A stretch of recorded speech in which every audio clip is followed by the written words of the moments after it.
guys and gals. Today I'm joined by my bride. Looks like I have something on my nose.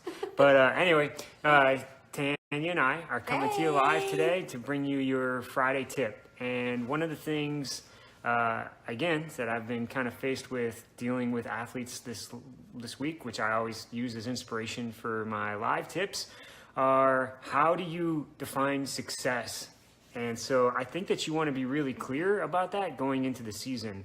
Some of my athletes, they honestly struggle with that because they might have a definition of success on their own, but then if they get beat by somebody, then they're maybe not so happy even though they hit their goal. So you want to make sure that you have a really good definition of success and how you're going to define success going into next year. Now, based on that, I could be wrong, but most people don't define success merely by just covering the distance. Now, the irony of that is if you ask most triathletes or athletes, how is training going? Their first response, usually, I would almost say 100% of the time, is always going to be how much they're training duration-wise. So if you ask somebody, how's training going? They'll be like, I just did a 2-hour run. That doesn't give you any indication if you're close to meeting your goal or not. So, but ironically, that's the default way that people measure success. And that's a scary slope. So what you want to think about are go back to what we talk about in the Training Bible book is we have 2 different pyramids in there. The first one that you need to master is the training triad. And if you imagine a triangle, on the top of the triangle is E, and E stands for endurance.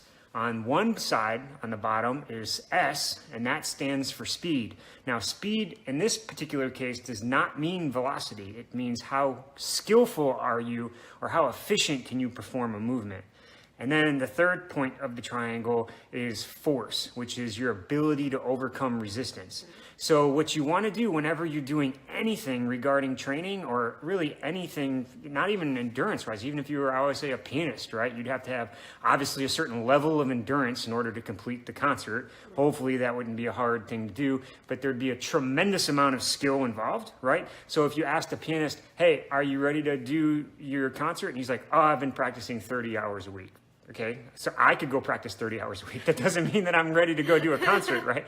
So there'd obviously be a lot more skill involved there, or in golf or in tennis, there'd be more skill. And then force is obviously your ability to overcome resistance. So all 3 things are really important, and you really need to master each thing so that you can go on to the advanced training triad, which is a combination of those particular things. So if you combine endurance and skill, then you have anaerobic endurance, which is velocity, your ability to do very fast movements for periods of time, right?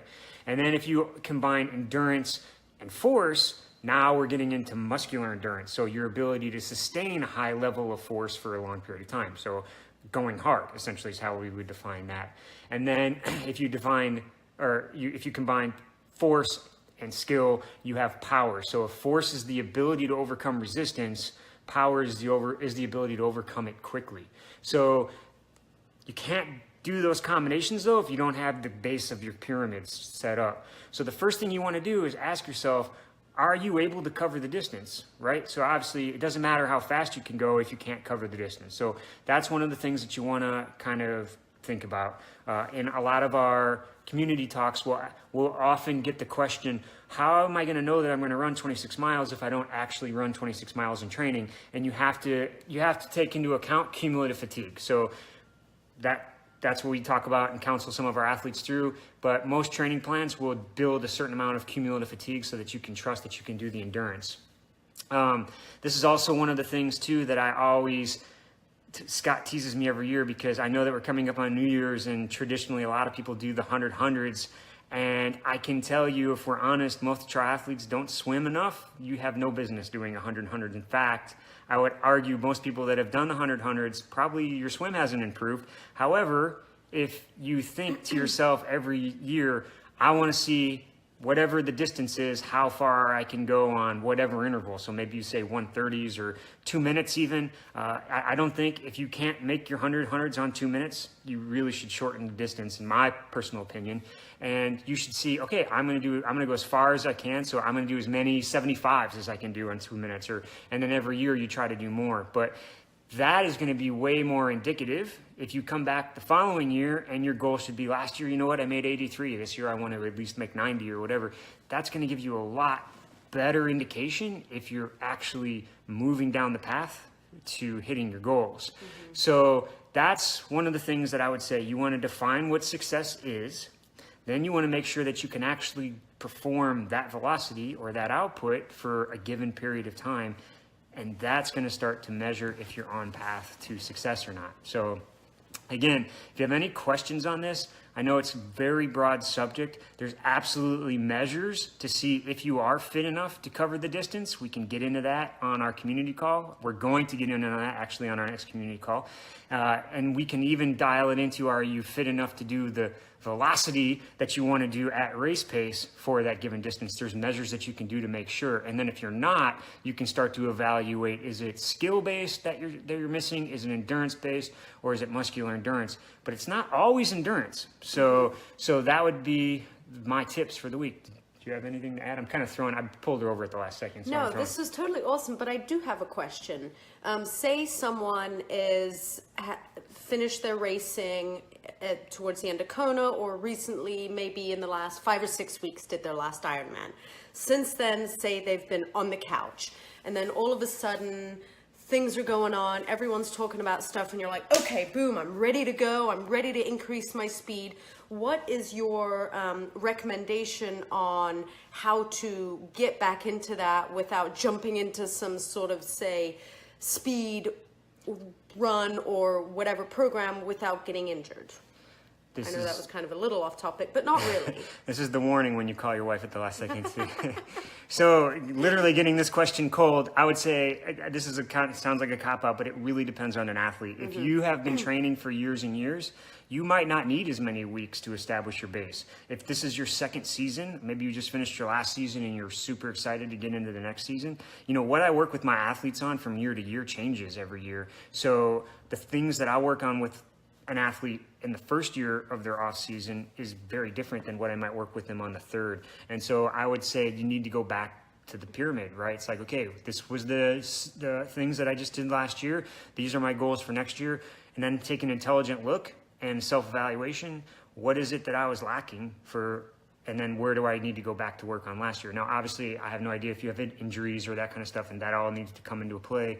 But usually at triathletes, by and large, are intensity limited and their force limited. So this is a great time of year to kind of get into building those two things. No, awesome. And just to chime in one more time, we are doing a 12-week goal mile program that is actually open to everybody. So it's not just our athletes. So if you're curious about what that is, please jump on. It's on our Superfly Coaching Facebook page, or if you have questions, you know how to find Adam and I. Yeah, and then a little off topic, the one thing that also I would go back to is your subconscious mind can't take a joke. So one of the things that I would challenge everybody here to doing is stop telling yourself you're bad at racing, or you're bad at running, or you're bad at swimming, or you just don't do something good. Because like a computer program, your mind doesn't know that it's joking. Just like you can't say, when I go to this next swim, I need to not mess up, right? Because the only thing your brain's going to hear is mess up. And what you've done in the past doesn't hold you to what you have to do in the future. So you have to start thinking about things that you want to improve and start making a commitment in your mind that you're gonna improve those things and you're working on those things. That's a way different mindset. And remember that too. I'm actually gonna write a little blog or a little tip about this. Remember how powerful that is too. So the next time you race, what a lot of people do is they stand on the start line or at the pre-race expo and they joke about, oh yeah, this didn't go well or this didn't go well, because you're trying to like hedge your bet, if we're all honest, or try to be humble. But remember, you're telling your mind all that stuff and it processes that stuff. So think like a champion and you'll become one. So awesome. Superflycoaching.com. We'll love seeing you guys on our call if you guys can hop on, and gals. And so that's it. Those are my tips for the week. Talk to you later. Bye-bye. Bye.